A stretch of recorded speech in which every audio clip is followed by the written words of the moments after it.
Assalamualaikum warahmatullahi wabarakatuh to our respectful jury, dear teachers and noble student. My presence on this beautiful morning is to deliver a speech entitled Freedom. Freedom. What is freedom? Can you touch it? Can you feel it? Freedom is something that you cannot touch, but you can feel. Freedom doesn't just come regularly. A lot of sacrifice must be made in order to attain freedom. Now, let's talk about Malaysia. On 31 August 1957, Malaysia officially declared freedom upon its country, or as we know it, the Independence Day. A lot of sacrifice has been made in order to gain this title, such as some Malaysians have to pay mortgage or even spend their life saving just to go to London to negotiate independence. But in the end, it was all worth it. But even though we already declare freedom upon our country, let me ask you this. Are we actually free? Did the Malaysian really rule over the whole country? It's sad to say, but no, we are not free. Why are we not free? Haven't we signed the paper? The truth is, freedom does not come from what is written on a piece of paper, but freedom comes from what the naked eye can see. And what do we see now? The majority of the Malaysian cabinets, the Malaysian politics, the Malaysian marketing system are all owned by non-payah Malaysian. Why? Because the patriotic spirits among the teenagers these days started to fade away, except the militaries.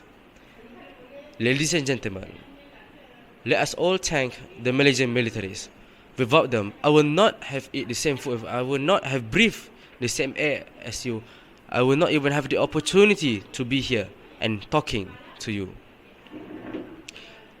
A bullet to the knee, a sharp knife on your chest, and the sacrifice that your friend made in order to protect you from losing a heartbeat. Those are the things that the military faces upon combat on the battle arena. It breaks my heart just to even say those things, but this is what the military willingly do to obtain freedom for the country. Friends and foes, let us not forget our ancestors. I believe we all know those legendary heroes such as Dol Said, Mat Jinin, or even Tok Janggut. Blood dripping, children crying, loved ones dying. Those are the things that the old Malaysian faces every single day, every single hour, every single second, starting from the sunrise to sunset. But let me tell you this. To be honest with you, the old Malaysian, those are the real ones. Just imagine, 100 men with tiny swords versus 100 army. Who would won? Well, if you ask me, obviously the 100 army. No, the 100 men won. Why? And how? Don't believe me? Look at us now. We're all in peace because our ancestors never give up on fighting those outsiders. Respectful juries, modern military, old warriors, the Prime Minister, the King, the Queen, the Sultan, even though those are the people who give us freedom, but in the end, the one who choose to keep the freedom is us, the people.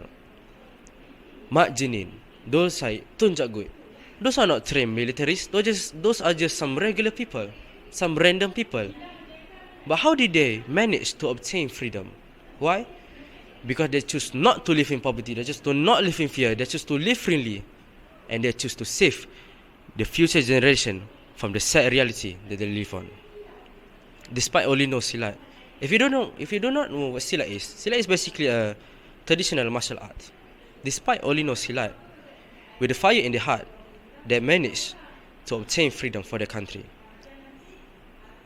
Before I end up my speech, I would like to share with you a quote. A wise man once said, "Not all heroes wear a cape. Farmers, gardeners, police, teachers, students, even pedestrians are all heroes. I'm a hero, you a hero, we are all heroes. Together, we can make Malaysia great again."